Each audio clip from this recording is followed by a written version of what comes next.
Welcome to the review of the Rose Backroad FF.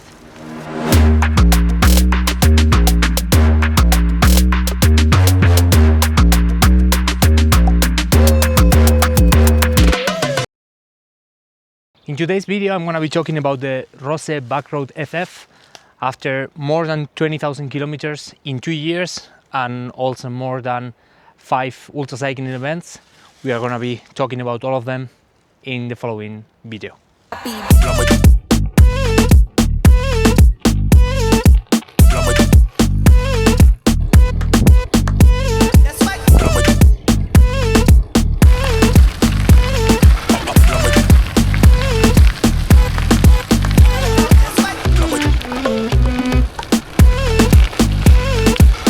First of all, let me tell you about the good things of the bike. I'm coming from the Canyon Grizzle, and after riding the Canyon Grizzle for a year and a half, I decided that I wanted something more race-oriented, and also I was looking for a bike that would do a 2-in-1 function. That's why I decided to go for the Rose Backroad FF. I bought it exactly at the very moment they launched the bike, and I couldn't be happier, to be honest. What I do is I have 2 sets of wheels. So these are my gravel wheels that actually came with the bike. I'm amazed by how well they work. They are aluminum, but they are amazing.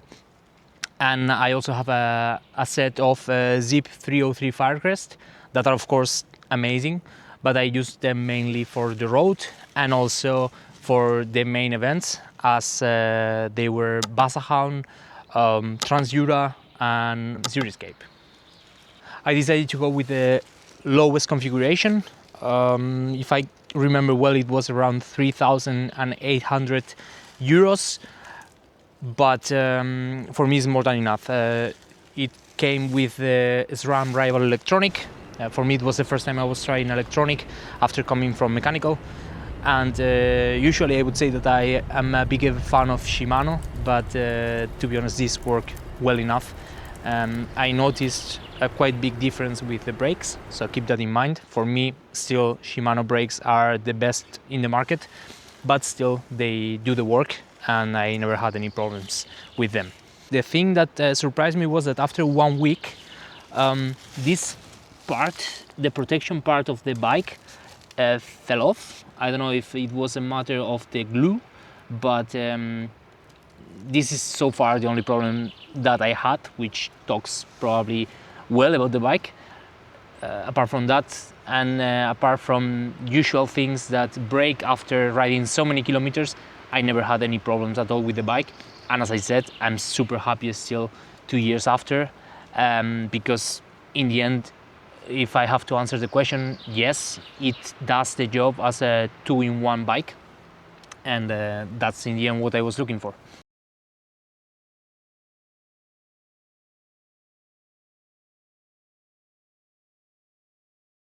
Also, the latest upgrade that I did to the bike is the wheels. So Rose says that the maximum that this frame allows is 45 millimeters.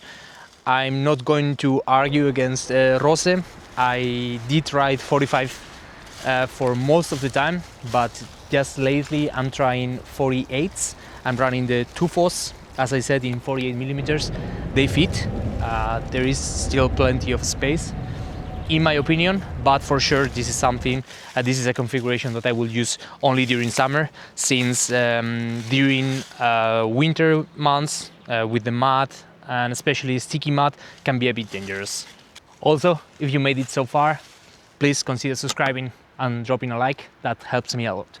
On paper, this is a gravel bike, but on the road, it doesn't feel like one. In the end, when you first try it, it surprises you in a way that you don't expect, and then you really become dependent on it because you are expecting it. For example, last week I had to go back to the Canyon Grizzle because I had to service it. Especially the only problem that I had in these 2 years after 20,000 kilometers was the bottom bracket. So I did change the bottom bracket and I really felt it. So the Canyon Grizzle is very comfortable, but this one, it really surprised me how fast it feels and at the same time how comfortable it is.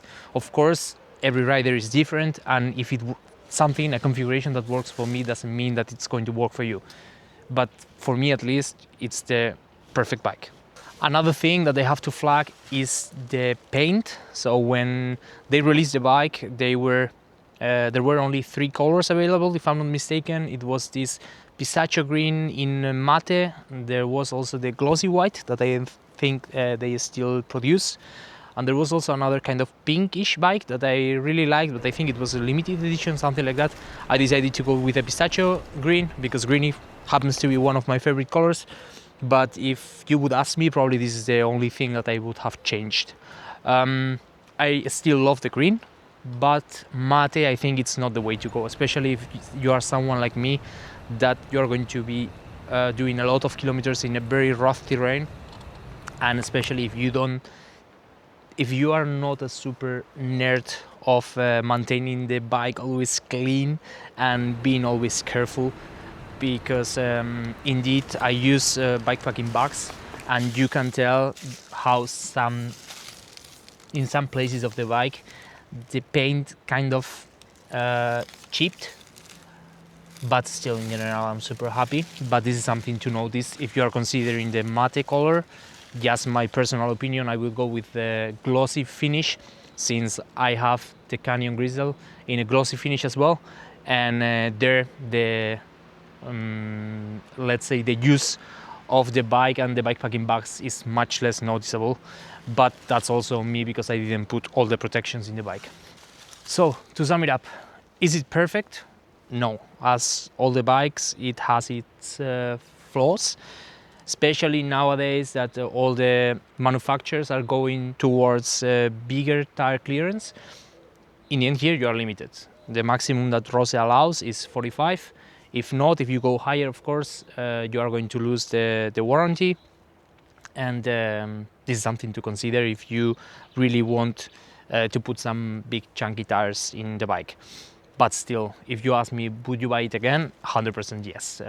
In the end, after 2 years and more than 20,000 kilometers, this is still the bike I will be relying on, not only because I love it, also because my budget is limited, but still, even though the market is evolving year to year, it's more than enough for me. So I can definitely recommend this bike to anyone looking at it. I think it's an amazing bike, and for sure I will continue to rock it for the following season. But after 20,000 kilometers and more than 4 ultra cycling events, I'm still on it. That's my review. Thank you so much for watching, and see you next time.